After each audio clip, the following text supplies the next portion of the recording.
에베소서 2장 1절에서 10절 말씀을 저 한 절, 여러분 한 절 돌아가며 교독하겠습니다. 그는 허물과 죄로 죽었던 너희를 살리셨도다. 그때 너희는 그 가운데서 행하여 이 세상 풍조를 따르고 공중의 권세 잡은 자를 따랐으니 곧 지금 불순종의 아들들 가운데서 역사하는 영이라. 전에는 우리도 다 그 가운데서 우리 육체의 욕심을 따라 지내며 육체와 마음에 원하는 것을 하여 다른 이들과 같이 본질상 진노의 자녀였더니 긍휼이 풍성하신 하나님이 우리를 사랑하신 그 큰 사랑을 인하여 허물로 죽은 우리를 그리스도와 함께 살리셨고 너희는 은혜로 구원을 받은 것이라. 함께 일으키사 그리스도 예수 안에서 함께 하늘에 앉히시니 이는 그리스도 예수 안에서 우리에게 자비하심으로써 그 은혜의 지극히 풍성함을 오는 여러 세대에 나타내려 하심이라.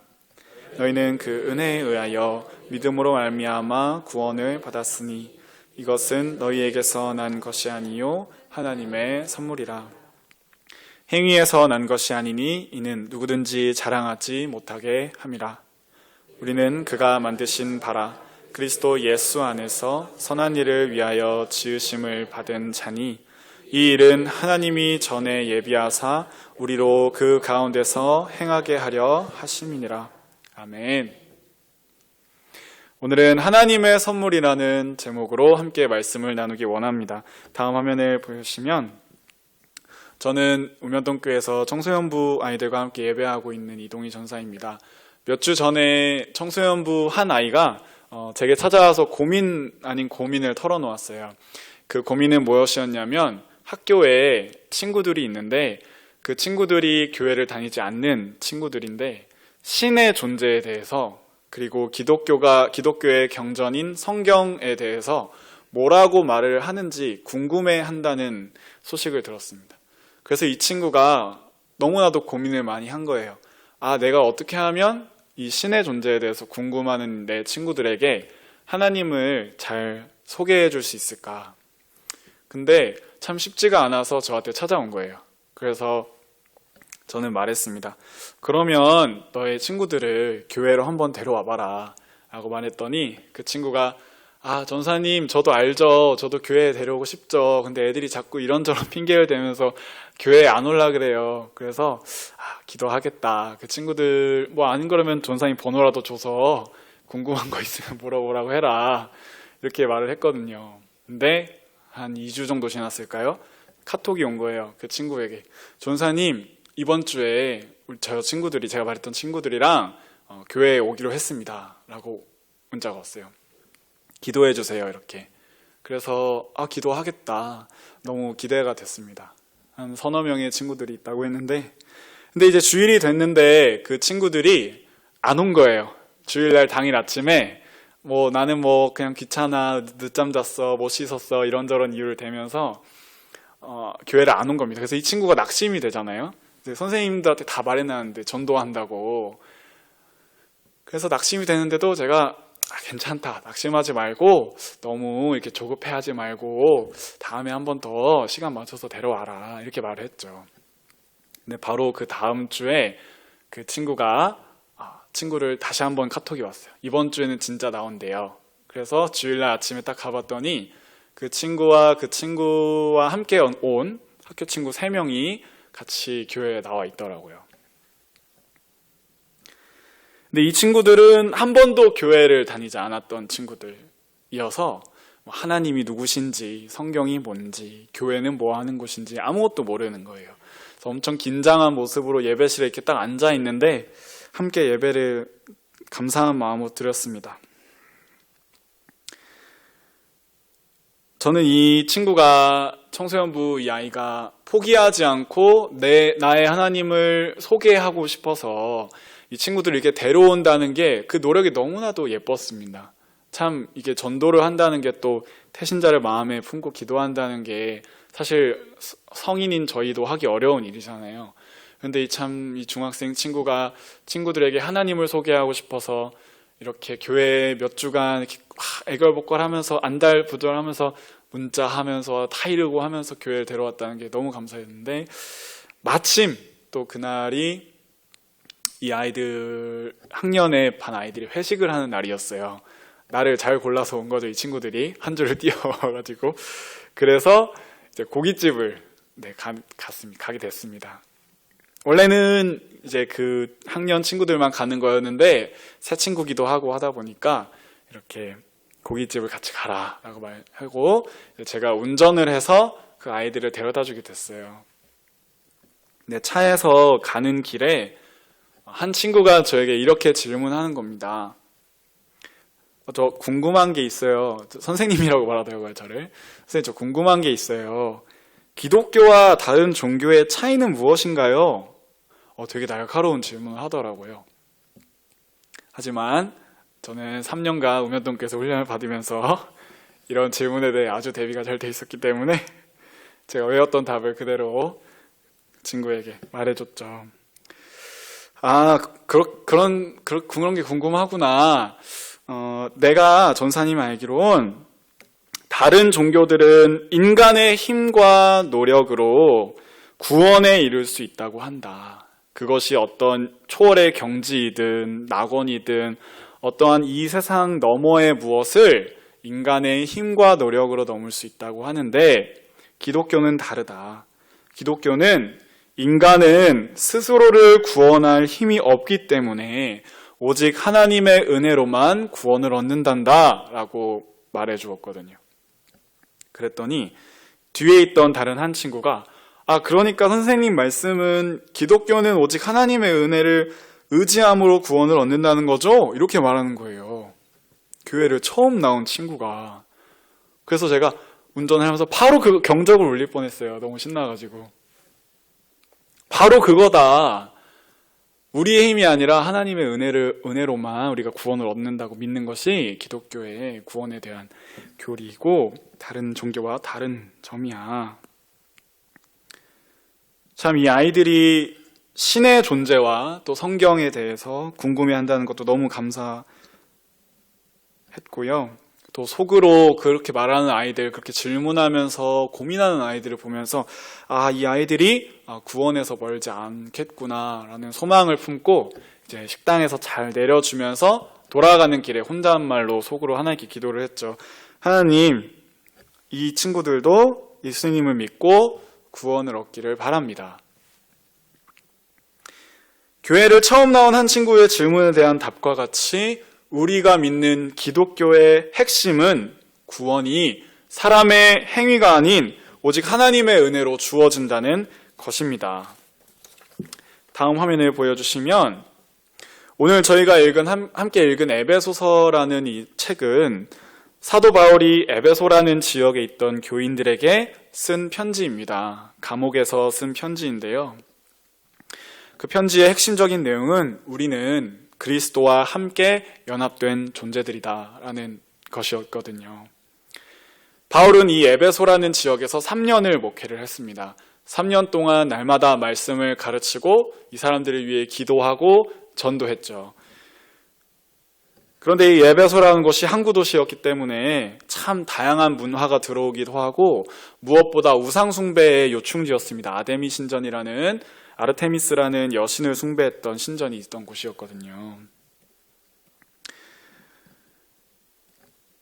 다양한 문화와 우상 숭배의 요충지였던 세상의 한 가운데서 사도 바울은 3년간 어떻게 그들이 믿음을 가지게 되고 어떻게 복음으로 변화되는 삶을 살아가는지를 두 눈으로 직접 보았을 것입니다.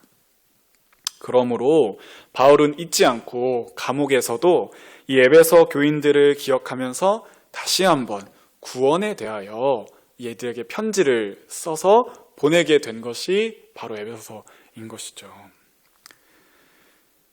오늘 우리가 읽은 에베소서 2장 1절에서 10절의 본문을 크게 세 부분으로 나눈다면 다음과 같습니다. 1절에서 3절인데 제가 장으로 잘못 썼네요. 1절에서 3절은 구원의 필요에 대해서 말을 하고 있습니다. 우리가 구원이 왜 필요한가? 감사합니다.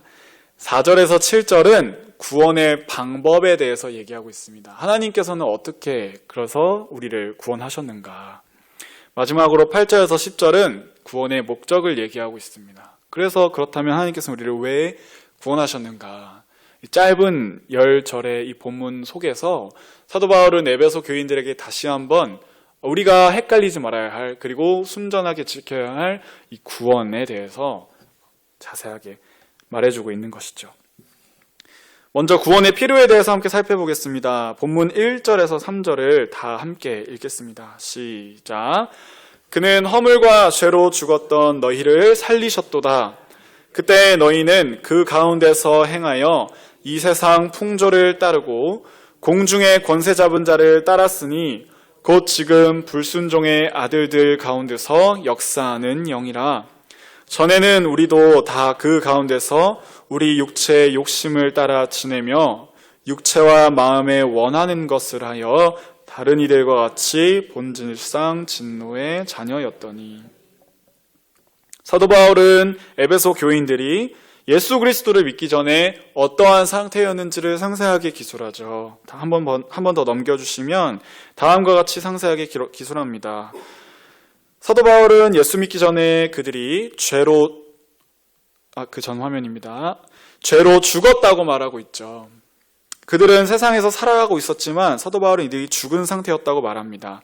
어떻게 죽은 상태였을까요? 먼저는 사회적으로는 이들은 세상의 풍조를 따르며 살고 있었다고 말합니다. 하나님께서 사람을 대하시는 방법은 우리의 존재 자체로 우리를 사랑하신다는, 하나님의 형상 자체로 우리를 창조하셔서 우리를 존귀하게 여기신다는 것이죠. 그런데 세상의 방법, 세상의 풍조는 나의 존재로 인함이 아니라 나의 어떠한 행위와 나의 어떠한 업적과 이러한 것들 속에서 끊임없이 경쟁하고 내가 성과를 통해 인정을 받아야만 나의 존재가 그래도 가치가 있는 존재다, 인정받을 만한 존재다라고 말하죠. 고난의 삶입니다. 끊임없이 경쟁해야 하고 끊임없이 불안해해야 하거든요. 조금이라도 실수하면 비난하고 미워하는 거, 조금이라도 틈을 보이면 등을 돌리는 게 세상의 모습 아닙니까? 진정한 평안이 없는 세상, 바로 세상의 풍조이죠. 영적으로는 공중의 권세 잡은 자를 따랐다고 말합니다. 공중 권세 잡은 자는 사탄을 말합니다. 사탄은 하나님을 믿지 않는 사람들의 마음 속에서 계속해서 말씀을 불순종하도록 유혹하고 거짓말로 속입니다. 우리가 하나님의 형상으로 창조된 우리가 영적인 아버지이신 하나님을 계속하여 거스르게 만드는 것이죠. 사탄의 방법은 무엇이 있을까요? 우리가 창세기에서도 볼 수 있듯이 너가 신이 될 수 있다. 너가 신이 될 수 있는데 왜 하나님을 섬기느냐. 하지만 성경은 분명하게 기록하죠. 사람은 피조물이고 사람은 신이 될 수 없고 사람은 스스로를 구원할 수 없다는 것이죠. 마귀는 이러한 거짓말로 계속하여 우리로 하나님의 말씀에서 떠나게 하는 것이죠. 심리적으로는 육체의 욕심을 따라 지냈다고 말합니다. 내가 하고 싶은 대로, 내가 살고 싶은 대로 사는 것입니다. 오늘날에도 여러분께서 인터넷을 하다 보면, TV를 보다 보면 인생은 한 번이니 너가 하고 싶은 대로 살아라. 틀린 건 없어. 모두가 다른 것뿐이야. 이런 문구들을 많이 접하시죠. 그런데 여기에 한 가지 큰 결점이 있습니다. 그것은 바로 인간의 본성이 죄로 망가졌다는 것이죠. 우리가 욕심을 따라서 지낸다면, 정말 우리가 하고 싶은 대로 다 한다면, 틀린 것이 없다고 가르친다면 이 세상은 엉망진창이 되겠죠. 욕심을 따라 지낸다면 선한 행실이 아닌 죄를 짓기 원하는 악한 행실로 갈 수밖에 없는 것이 타락한 인간의 안타까운 본성이라는 것이죠. 이렇게 사도 바울은 예수 그리스도를 믿기 전에 에베소 교인들이 사단의 지배 아래에서 고난과 죄로 얽혀있는 삶을 살고 있었기 때문에, 사는 것처럼 보였으나 이미 죄로 죽어 있었기 때문에 그들 모두가 우리 모두가 하나님의 구원이 필요한 존재임을 다시 한번 확인시킵니다. 하나님의 구원이 필요한 그들은 원래는 본질상 진노의 자녀였다고 말하는데, 이는 그들이 죄 가운데 살았기 때문에 영벌의 심판을 피할 수 없는 상태였다고 꼬집죠. 하나님과 단절된 삶을 살아가는 사람들이 오늘날에도 많이 있습니다. 그러한 사람들은 꽃이 꺾인 그 한 송이처럼 당장은 유리병에 꽂아놔도 살아있는 것처럼 보이지만 시간이 지나면 시들고 말라 죽는 것처럼, 하나님과 단절된 삶을 살아가는 사람들은 마치 꺾인 꽃 한 송이 같이 당장은 문제없이 살고 있는 것처럼 보이지만, 당장은 잘 사는 것처럼 보이지만 그들의 본질은 이미 죽어 있다는 것입니다. 이 세상 풍조를 따르고 공중의 권세 잡은 자를 따르고 육체의 욕심을 따라 지는 사람들은 그 실상은 이미 죄 가운데 죽었기 때문에 우리는 구원이 필요하다고 말하는 것입니다. 다음 절을 보겠습니다. 구원의 방법입니다. 에베소서 2장 4절에서 7절 말씀을 괄호 안에 있는 글씨까지 함께 읽도록 하겠습니다. 시작! 그러나 긍휼이 풍성하신 하나님이 우리를 사랑하신 그 큰 사랑을 인하여 허물로 죽은 우리를 그리스도와 함께 살리셨고 너희는 은혜로 구원을 받은 것이라. 또 함께 일으키사 그리스도 예수 안에서 함께 하늘에 앉히시니 이는 그리스도 예수 안에서 우리에게 자비하심으로써 그 은혜의 지극히 풍성함을 오는 여러 세대에 나타내려 하심이라. 아멘. 우리 한국어 성경에는 긍휼이 풍성하신 하나님이 이렇게 시작하지만 헬라어 원문에는 그러나라는 접속사가 맨 앞에 붙어 있습니다. 그러나 긍휼이 풍성하신 하나님이. 그러나라는 단어는 이전 절과는 상반된 결과를 말할 때 사용됩니다. 인간은 사탄의 지배 아래서 죄와 고난으로부터 스스로를 구원할 수 없는 존재였지만, 그러나 하나님은 우리를 구원하실 수 있는 분이시다. 아멘. 사도 바울은 이것을 강조하는 것이죠. 스스로 구원에 이를 수 없는 인간을 위해 그러나 하나님이 그들을 구원하셨다는 겁니다.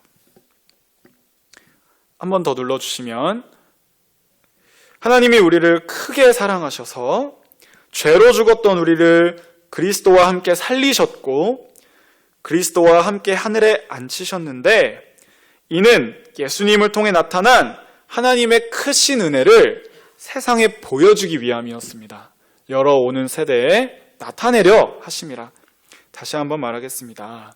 하나님이 죄로 죽었던 사람들을 구원하시고 함께 하늘에 앉히신 것은 사람들로 하여금, 오는 여러 세대로 하여금 예수님을 통해 나타난 하나님의 크신 은혜를 보여주려, 나타내려 하시기 위함이었다고 말하죠.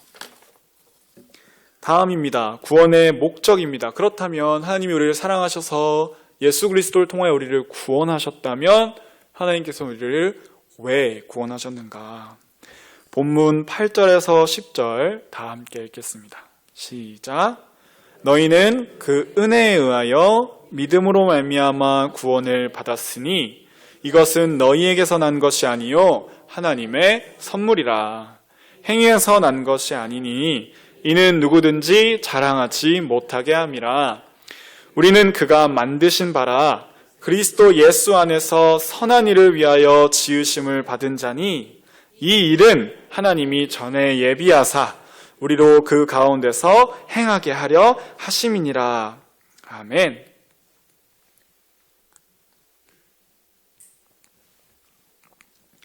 사도 바울은 하나님께서 우리를 구원하신 그 구원이 바로 우리가 은혜로 받은 하나님의 선물이라고 말합니다. 은혜로 받은 하나님의 선물. 가끔 이런 말이 있죠. 전사님, 은혜가 뭐예요? 그러면은 저도 이렇게 설명하곤 했습니다. 은혜는 값없이 받는 거야. 그렇게 말하면 친구들이 하고 가요. 근데 어느 날 제가 의문이 생겼어요.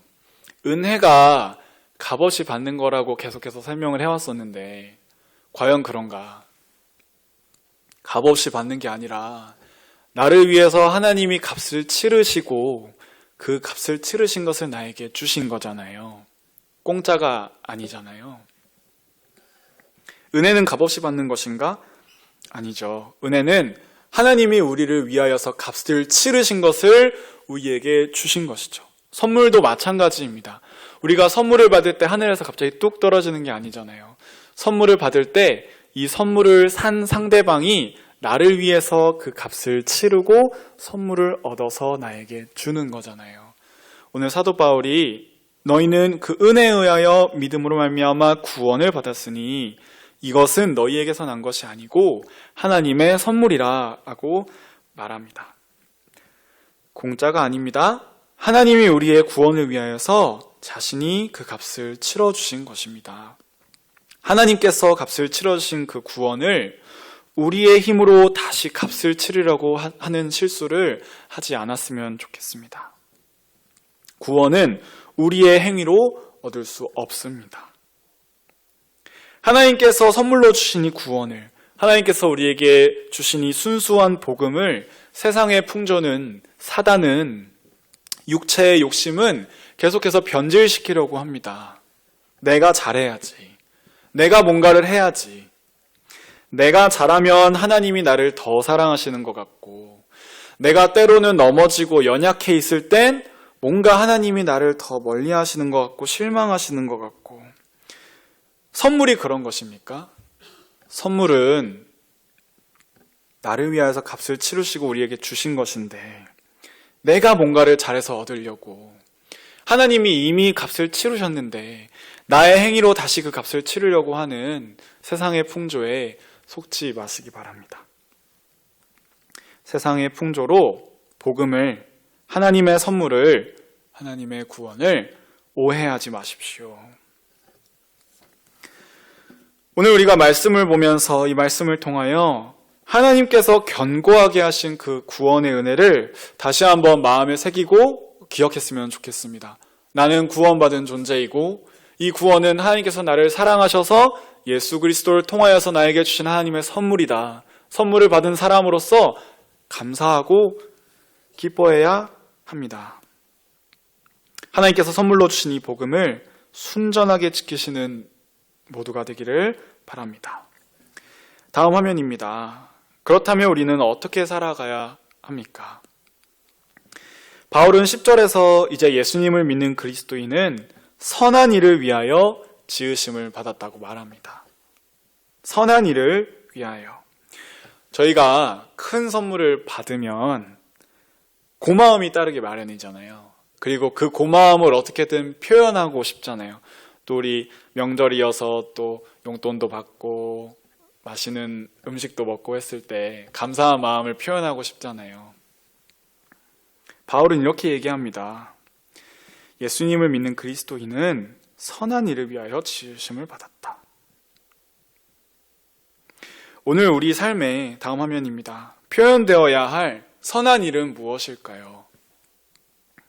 오늘 우리 삶에 표현되어야 할 선한 일이 무엇일까요? 하나님께서 우리를 그리스도 안에서 거하게 하셔서 이루실 그 선한 일들은 뭐가 있을까요? 저마다의 삶이 있겠죠. 각자의 자리가 있겠죠. 저는 여기 계신 성도님 한 분 한 분의 삶의 자리의 이야기를 다 알지는 못하지만 하나님께서는 아시잖아요. 우리가 매 순간 살아갈 때 매일의 삶 속에서 내가 구원받은 자로서, 내가 그 구원받은 감사함으로써 선한 일을 해야지 할 수 있는, 실천할 수 있는 그러한 것들이 여러분 마음 가운데 떠오르신다면 망설이지 마시고 이 구원의 감사함으로 표현하시기 바랍니다. 제게 카톡을 했던 청소년부 아이의 선한 일은 포기하지 않고 친구를 끝까지 전도하는 것이죠. 저의 경우에는 제가 할 수 있는 선한 일은 그 아이들을 식당까지 운전해서 데려다주고 그 아이들에게 하나님에 대해서, 구원에 대해서 말해주는 것이겠죠. 또 뭐가 있을까요?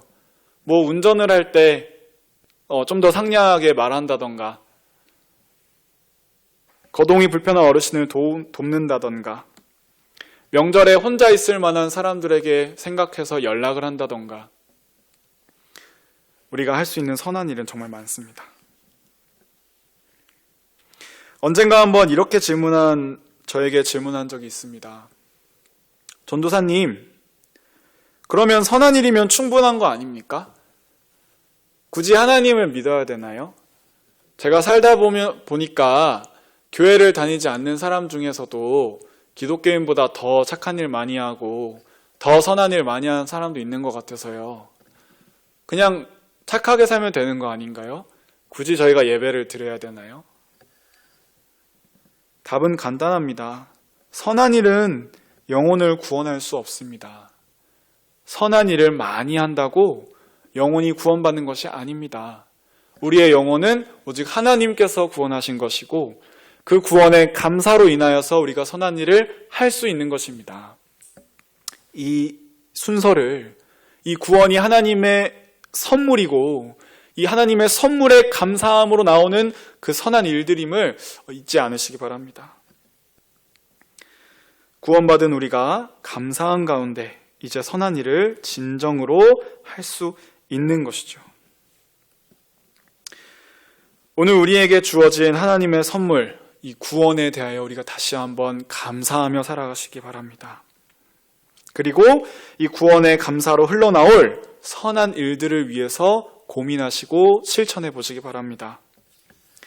매 순간 저희에게 요구하시는 믿음에 우리가 반응할 수 있기를 바랍니다. 그리고 무엇보다 세상이 끊임없이 변질시키고 오해시키려 하는 그 순전한 복음을 말씀으로 지키시기를 바랍니다.